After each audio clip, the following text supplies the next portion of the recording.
చూస్ country delight live better. ఇప్పుడే country delight app ని download చేసుకోండి. కడప మహానాడు నిర్వహణకు ప్రధాన కారకుల్లో ఒకరైనటువంటి కడప ఎమ్మెల్యే రెడ్డెప్ప గారి మాధవిరెడ్డి గారు టీడీపీ ఫైర్ బ్రాండ్ మనతో ఉన్నారు. ఏంటి మేడం, మహానాడు సక్సెస్ అయింది అనుకోవచ్చా? బాగున్నారా? మీరు నన్ను ఇంటర్వ్యూ చేశారు. సో ఎన్నికలకు ముందు మీరు గెలుస్తారని మేము చెప్పాము, మీరు గెలిచారు. సో మొత్తానికి మహానాడిని ఫస్ట్ ఇయర్ ఇక్కడ తీసుకొచ్చారు. డెఫినెట్ గా ఈరోజు ఉమ్మడి కడప జిల్లాలో 7 స్థానాలని తెలుగుదేశం పార్టీ సాధించుకుంది. దానికి బహుమతిగా కడప జిల్లాలోని వాసులందరికీ ఈ యొక్క మహానాడుని మా ముఖ్యమంత్రి గారు బహుమతిగా ఇచ్చారు. మా యొక్క ప్రతి ఒక్క తెలుగుదేశం పార్టీ కుటుంబ సభ్యులు వాళ్లకు దక్కిన గౌరవంగా భావించి ఈరోజు ఇంత పెద్ద ఎత్తున ఈ యొక్క మహానాడు కార్యక్రమానికి సంబంధించిన అరేంజ్మెంట్స్ లో వచ్చి చేశారు. ఈ మహానాడుని సక్సెస్ చేశారు. మహానాడుకే ఒక స్టాండర్డ్ ఫిక్స్ చేసి ఇచ్చాము. ఇంకా ఇక్కడి నుంచి దీని ప్రకారంగా మహానాడు ముందుకు పోవాలా. ఇది ఒక చారిత్రాత్మకమైన మహానాడు 2025 కడప. మీ ప్రత్యర్థి అంజద్ బాషా మాజీ డిప్యూటీ సీఎం ఒక మాట మాడుతున్నారు. సో మా నాయకుడి విగ్రహానికి టీడీపీ జెండాలను కట్టారు, మేము అధికారంలోకి వస్తే టీడీపీ ఇళ్లకు వైసీపీ జెండాలు కడతాం, ఇప్పుడు మహానాడుకు కరోనాకి కేంద్రంగా మారబోతుంది అని వైసీపీ అంటుంది. మీ ప్రత్యర్థి అంట ఫస్ట్ మాట 11 మంది వైసీపీ పార్టీకి మైకుల ముందు గొట్టాల ముందు మాట్లాడమే ఇంకా పరిమితము. అంత మాట్లాడాలనుకుంటే ఈ 11 మంది వచ్చి అసెంబ్లీలో వచ్చి మాట్లాడితే బాగుంటది. ఈ గొట్టాల మీద బయట వాళ్ళ ఇళ్ల ముందు కూర్చొని వాళ్ళ 6 బయటలో కూర్చొని మాట్లాడాల్సిన అవసరం ఏముంది? రమ్మనండి 11 మందిని, వి విల్ సీ దేర్. ఆ దమ్ముంటే రమ్మనండి. ఇంకో మాట, ఏందో కట్టారు అంటారు. ఇది ఒక పెద్ద ఉత్సవము, పండగ కడపలో జరుగుతోంది. ప్రతి ఒక్క సామాన్యుడు దీన్ని ఆహ్వానిస్తున్నారు. వాళ్ళేదో పెద్ద పప్పు శుద్ధ లెక్క మాట్లాడాల్సిన అవసరం లేదు. వాళ్ళ యొక్క నాయకుడు ప్రోగ్రాం జరిగినప్పుడు ఎన్టీఆర్ గారి మీద ఎలా కట్టారు, గురువింద తన నలుపు చూసుకోదంట, గురువింద గింజ తెలుసా సూక్తి? అట్టా ఇంకొకరి మీద 1 వేలు చూపిస్తే వాళ్ళ వైపు 4 వేలు చుట్టుకుంటాయి. ఒక పండగ జరుగుతూ ఉంది, ఆ ఉత్సాహంలో కడతారు, 2 రోజులు కడతారు, మళ్ళీ తీసేస్తారు. పర్మనెంట్ గా ఆయన విగ్రహానికి గుడ్డ వేసే పరిస్థితి లేదు. మాకు కూడా రాజశేఖర రెడ్డి గారు అంటే గౌరవం ఉంది. ఈ రాష్ట్ర ముఖ్యమంత్రిగా పనిచేశారు. వాళ్ళకి ఎంత ఉందో గౌరవం, కానీ అంతకంటే ఎక్కువ గౌరవము యాజ్ ఎ సామాన్యుడిగా మాకు కూడా ఉంది రాజశేఖర రెడ్డి గారి మీద. కానీ ఆయన కొడుకు మీద లేదు, ఆ పార్టీలో గెలిచిన వాళ్ళ మీద లేదు, వైసీపీ పార్టీ మీద.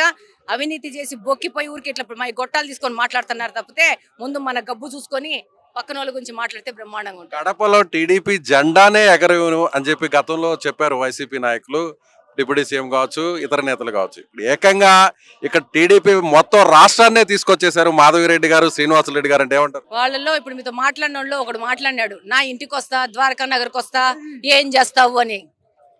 ద్వారకా నగర్ కాదు, నీ ఇంట్లోంచి బయటకు వచ్చే పరిస్థితిలోనే నువ్వు లేవు. ఈరోజు బయటకు వస్తే నేనేమన్ను, ఎందుకంటే నువ్వు నాకు రోల్ మోడల్ కాదు. జనాలు నిన్ను పరిగెత్తించి కొట్టే పరిస్థితిలో ఉంది. ఈ రోజు కడప అభివృద్ధి కోసం పని చేస్తున్నాము. కడప అభివృద్ధి మాత్రమే ధ్యేయంగా పనిచేస్తున్నాము. సామాన్య పౌరులు నిండా గాలి పీల్చుకొని వాళ్ళ ఉద్యోగాలు కానీ వ్యాపారాలు కానీ ప్రశాంతంగా చేసుకుంటున్నారు.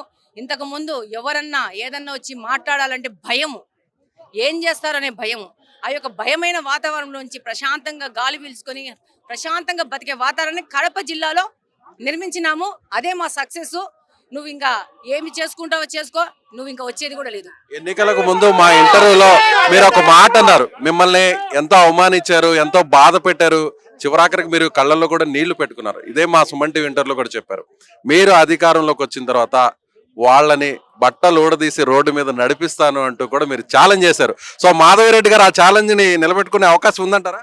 ఆల్రెడీ ప్రజలు ఓట్లేసి వాళ్ళ గుడ్డలు ఆల్రెడీ తీసేసినారు. ఇంకా మనం ప్రత్యేకంగా పోయి వాళ్ళ గుడ్డలు ఊడదీయాల్సిన అవసరం ఏముంది? వాడు మాట్లాడితే వాడికి పరిస్థితి ఉంటుందని చెప్పి ప్రజలకు తెలియజేసినాము. ప్రజల ద్వారా ప్రజల యొక్క మనసులో ఉన్న మాటను తెలియజేశాము. వాళ్ళకి అందరు బిత్తలు తిరుగుతూ ఉండారు.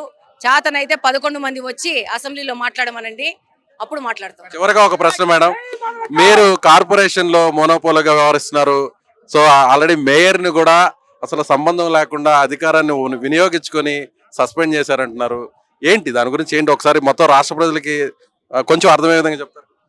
మా కడప కార్పొరేషన్ లో కుక్కలకి పిల్లలు పుట్టకుండా టూబెక్టమీ వ్యాసక్టమీ ఏదో నాకు తెలియదు, అది ఐడియా లేదు. ఆ ఆపరేషన్ చేసి 20 లక్షలు దొబ్బిన పెద్ద మహాగణుడు ప్రథమ పౌరుడు గారు, అవినీతి చక్రవర్తి.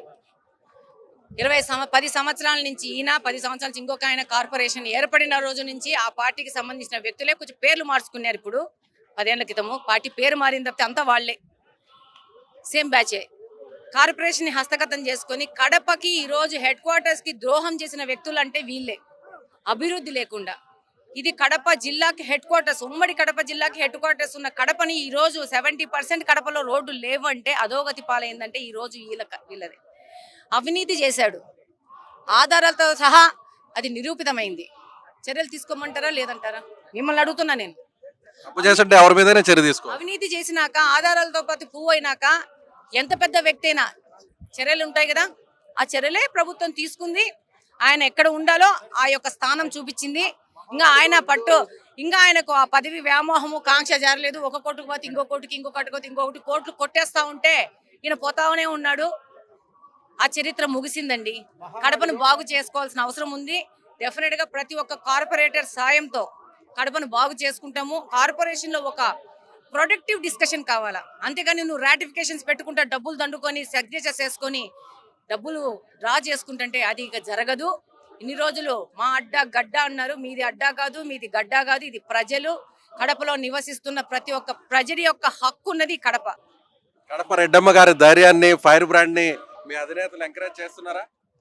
డెఫినెట్ గా చంద్రబాబు నాయుడు గారి ఆలోచనతోనే రాజకీయాల్లో దిగినాము. అంతకంటే ముందు మా భర్తకి ఆలోచన వచ్చింది, ఇక్కడ మహిళను నిలబెట్టాలని. వాళ్ళిద్దరి ఆలోచనతో ముందుకెళ్తున్నాను. వాళ్ళు ఏ విధంగా ఆలోచిస్తున్నారో వాళ్ళ ఆలోచనకు అనుగుణంగా ప్రజాసేవ చేసుకుంటూ ముందుకు పోతాము. వాళ్ళు ఏది ఆదేశించినా దాని ప్రకారం పని చేసుకుంటూ పోతాము. డెఫినెట్ గా మా నాయకులకు, పని చేసే వాళ్ళకి డెఫినెట్ గా గుర్తింపు ఉంటుంది. మహిళలకు అంతకంటే ఎక్కువ గుర్తింపు ఉంటుంది, యువతకు అంతకంటే ఎక్కువ గుర్తింపు ఉంటుంది. కాబట్టి జై Telugu Desam. Thank you madam, thank you so much. So ఇది కడప ఎమ్మెల్యే రెడ్డప్ప గారి మాధవిరెడ్డి గారి మాటలు. సో ఖచ్చితంగా ఎన్నికలకు ముందు తనను అవమానించినటువంటి వైసీపీ నేతలకు ఇప్పుడు బుద్ధి చెప్పేటువంటి అవకాశం వచ్చింది. ప్రజలే బుద్ధి చెప్పారు. సో ఇప్పుడు ఏదైతే ఎన్టీఆర్ విగ్రహానికి టీడీపీ గతంలో వైసీపీ జెండాలు కట్టినటువంటి వీడియోస్ను కూడా ఆమె చూపిస్తున్నారు. కాబట్టి విమర్శలు చేసే వాళ్ళకి ఈ విషయాన్ని కూడా గుర్తుంచుకోవాలంటూ కూడా ఆమె చెప్తున్నటువంటి మాట. కెమెరామెన్ మహేష్తో విజయ్, సుమన్ టీవీ, కడప, మహానాడు నుంచి.